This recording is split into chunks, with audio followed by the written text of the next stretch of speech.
Candace Harris from BoardGameGeek. I'm here with Isaac Childress from Cephalofair Games. There, I got it. Did I get it? You got uh, it. Hello.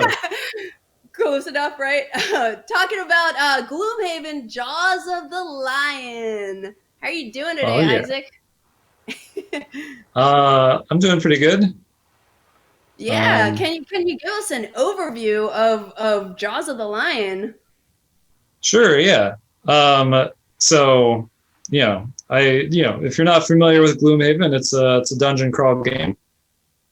You have your character, you're gonna go through various scenarios, killing monsters, collecting loot, that sort of stuff. Um, as opposed to most dungeon crawls, there are no dice involved, though. It's very decision focused rather than luck focused. Yeah, so yeah, Jaws of the Lion. It's basically like a smaller, more approachable version of Gloomhaven. Because if you're, you may not have played Gloomhaven, but you're at least familiar with it. Especially being number one on BoardGameGeek. So we wanted to reach those people who had maybe heard of Gloomhaven, wanted to try it out, but were sort of afraid of like the huge commitment of the giant box. So that's what And we got also going on here. and also those people who have it on the top of their shelf and haven't taken the time to punch it yet. So yeah, I am very excited to get Jaws of the Lion next week when when it comes in, so we can finally start playing some Gloomhaven, because we've been talking about doing Yeah, it forever. But I'm just like, oh, I gotta punch it, and I keep making it such a big project. So I'm really excited that there is this kind of entry level way to get into Gloomhaven. yeah. I mean, that as well, right? So you get the opportunity to be taught to the game with really nice like introduction set of scenarios that'll like lead you through the very basic concepts up to like the more complicated stuff. So, did you want to try to talk through maybe a turn? Is it easy enough to set up for us to check Sure, it out? yeah. Yeah, so let's try that. Should be able to set up the monsters on that scenario book that's under like the sticker sheet, and all everything. Or no, just Nikki, remove can you? everything except Yeah, the scenario book on the bottom there.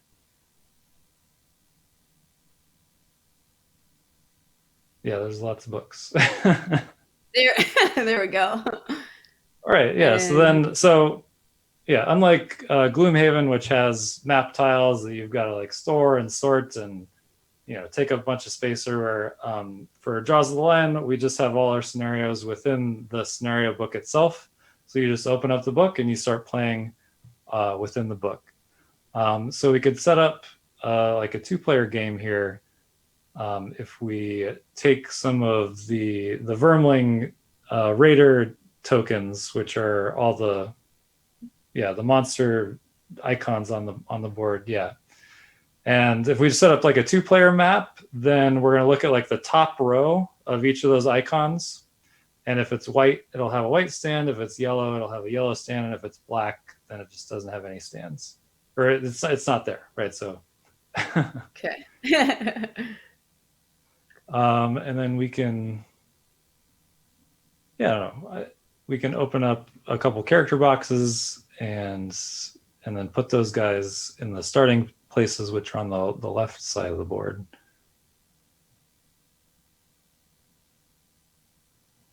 Cool. And is this page like the first scenario? And there are, I'm sure, how many scenarios are included in Jaws of the Lion? Yeah, so this is the first scenario.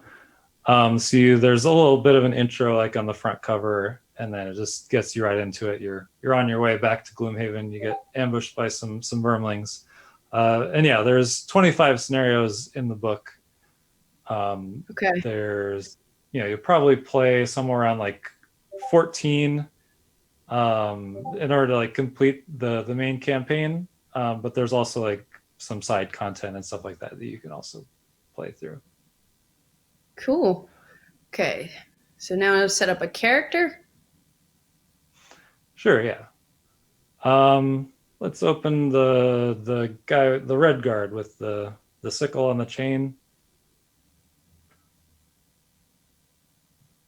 Yeah. Ooh. So we can open up his small box to get the miniature out. And timeline wise, Isaac, where does Jaws of the Lion fit in with Gloomhaven and Frosthaven? So it's set before the events of Gloomhaven. So like Okay. kind of just directly before. This is and you are, this mercenary group called the Jaws of the Lion, and yeah, you're just investigating some disappearances. It's a pretty like self-contained story, so you don't need to really know anything about Gloomhaven or Frosthaven or anything. So you can just Okay. jump right into it. But yeah, technically it's like a prequel. Okay, gotcha. Right. So we have the miniature, which I'm not sure where that went. But then all you need from the bigger box to start with is one of those larger decks of cards, the one with the writing on the front of it, on the right. Yeah. Yeah. You just need the first 7 cards from that deck, and that's all you need to get started playing.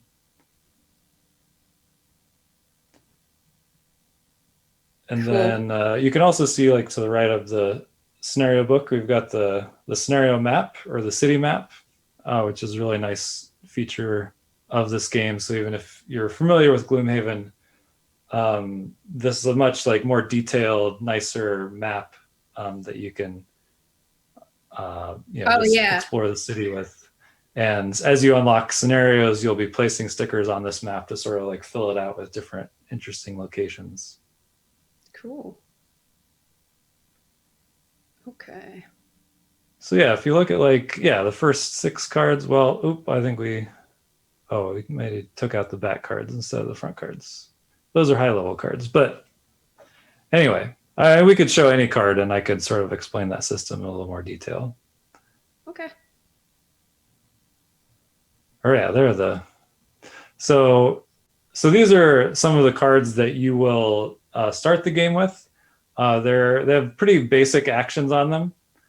Um, but they're all like fully explained with little like text boxes underneath what they are. But essentially, what you're going to be doing each round is playing 2 cards, and the number in the middle of the card is its initiative value. So when you play 2 cards, you have to pick one to be your initiative for the round, and then the round will be acted out in low to high initiative. So like if I pick like the 14 to be my initiative card, that means I'll probably be going first. Okay. So we all pick our cards.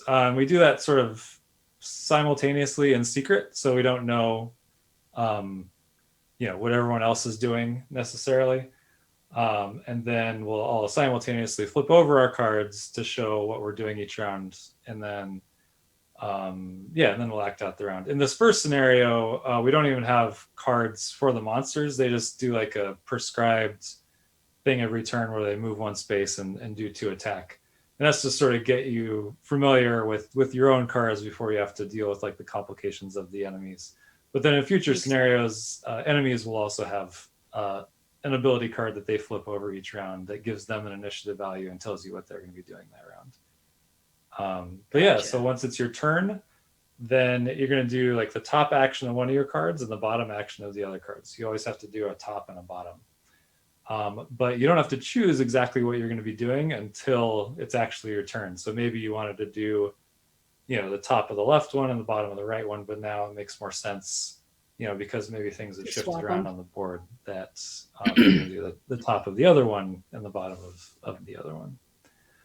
So it gives you a lot of flexibility on what you can do. But then once you perform those abilities, those cards will go in your discard pile and you can't play them again until you rest.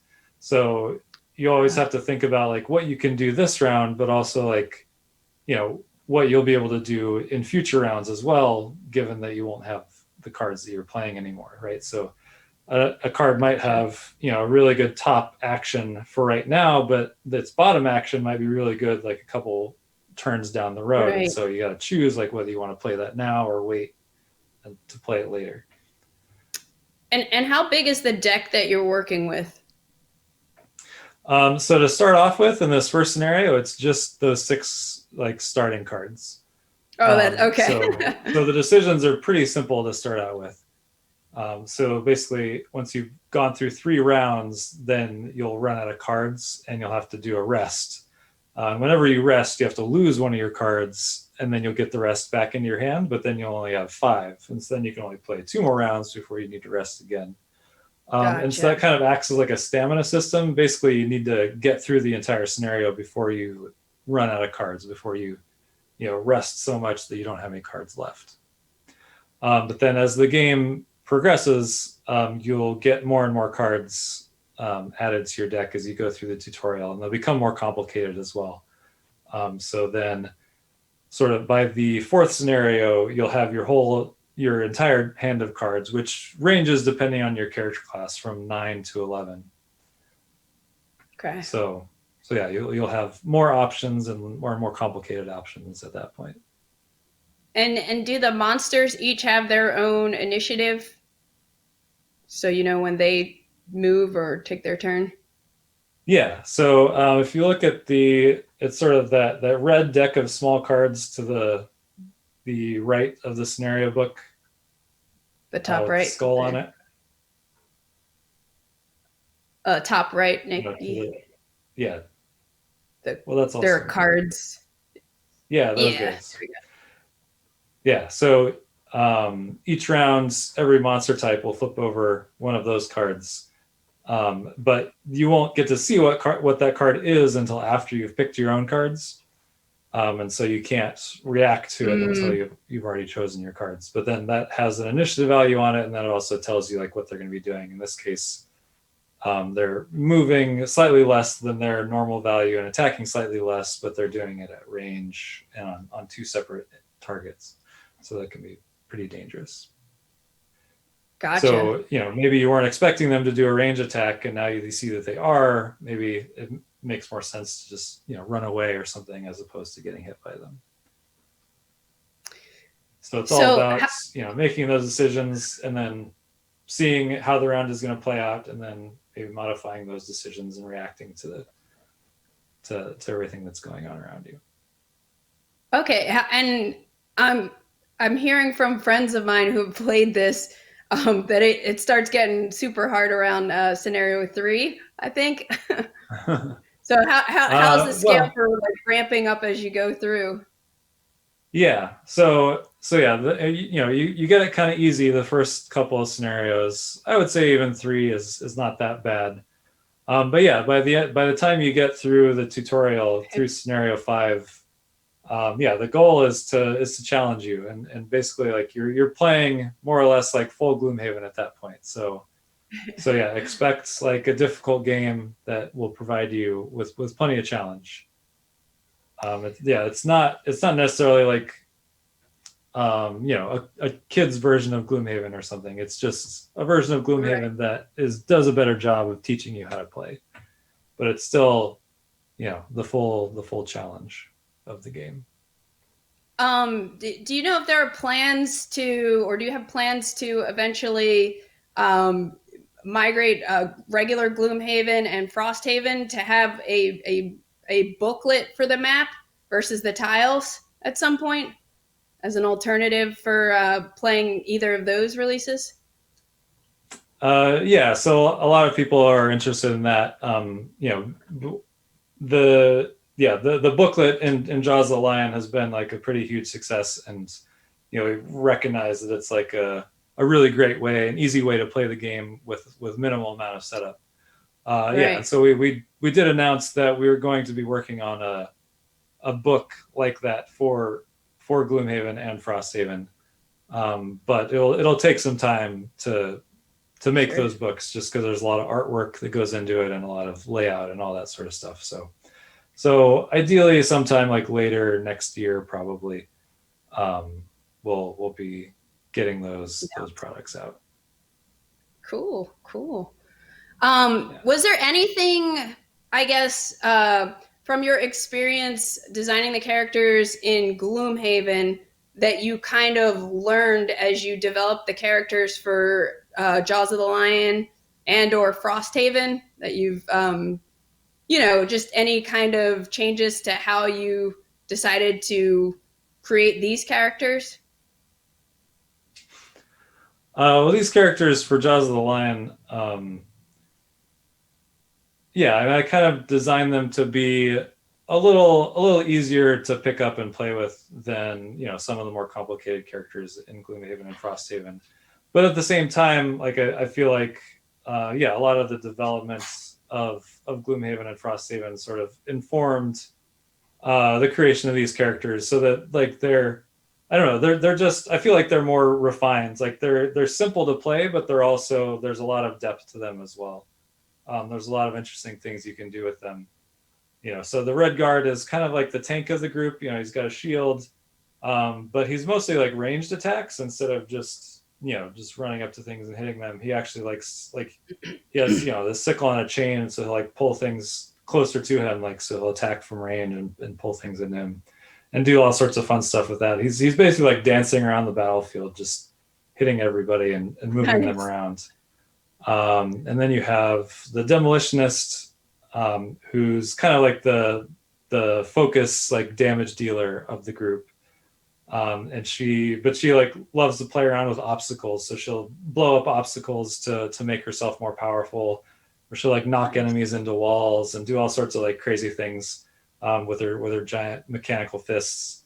Nice. Yeah, so it's so you might like compare her to like the Brute or something from the original game, or the Cragheart, but I feel like she has a lot of depth that you didn't really see like in some of those starting characters from Gloomhaven. Yeah, and then you also have the Void Warden, who's kind of the healer of the group, but she has a lot of abilities where she doesn't do anything directly, but she sort of commands and manipulates the enemies and other characters to do her actions for her. So that's kind of a really interesting mechanic as well. And then you have the Hatchet, who's kind of like the range damage dealer. And he just has like one really powerful ability where he has like a favorite axe that he can put into play, and then just does bonus damage on anytime he uses it. But anytime he uses it, his axe like gets stuck in the enemy, and then he has to like go retrieve it from the enemy before he can use it again. So it's just like this simple concept, but it adds a lot of depth to like how you end up playing, because you can't just like stand back and just shoot everything from a distance. You've got to like shoot something and then run up and get it back and then shoot it again. So it's Gotcha. It's an interesting dynamic. So there was a question in the chat from Fistful of Frack. Question: my boyfriend and I have wanted to play Gloomhaven, but have been hesitant to play because we ultimately want to play it with 4 people, not 2. Is this game a good stopgap where we can learn the game and just play with the 2 of us? And on that note, how difficult is it to start Gloomhaven with 2 players and eventually add more?